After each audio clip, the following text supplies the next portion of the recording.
So I'm often asked, how do you make the food that's in those awesome photos that you post on social media? So today we're gonna make some ribs. We're gonna smoke them in our electric smoker here. Yep, we're indoors, so we have an electric smoker. It's almost ready, so I did a couple of steps ahead of time. And one of those steps was, I threw some mustard on these St. Louis style cut ribs, and I cut them down into half slabs to go into my little smoker. And then I have some beautiful baby back ribs. Look how meaty these are. I pulled the skin off the back, right? So you don't have to worry about that. I pulled the skin off the back of those St. Louis ribs as well. So these beautiful, beautiful, all natural baby back ribs. We have our own barbecue rub. And so I have two different rubs here today.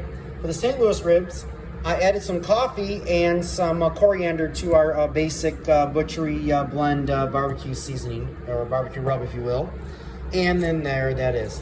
So I'm gonna put this on our baby back ribs, boom. And I'm gonna put the coffee rub, or blend, if you will, on our St. Louis style ribs, where I put a little bit of mustard on there, some Jack Daniel's style mustard, ahead of time, just so that the seasoning can adhere to it really well. Because I want to make sure that we get that nice strong coffee flavor along with the smoke. So a little smoky and coffee kind of thing going on.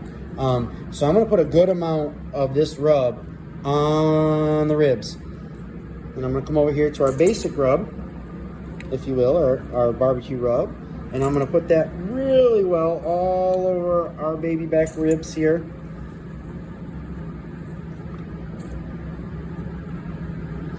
And I'm going to flip them over, just like that, and dust them off lightly. Flip them over, flip it. And the same here with our coffee rubbed St. Louis style rib. And we're going to season the back side of the rib there, the bone side, if you will. And we want to make sure that everybody gets a little bit of love here and gets a little bit of that seasoning on them. Come back over here to our baby back ribs. And it's okay if it's a little bit thicker in one spot than the other, because we got them on these awesome little trays, and we're going to dust them off anyways before we put them into our smoker and smoke them. I got the smoker set to 250 degrees, and we're going to smoke those St. Louis ribs for about 4 hours, and we're going to smoke these baby back ribs for about 3, maybe 2.5 hours. We'll check them after about an hour and a half and see where we're at. We'll flip them back over, and we're going to put them on our racks and throw them in the smoker. And there you have it, the beginning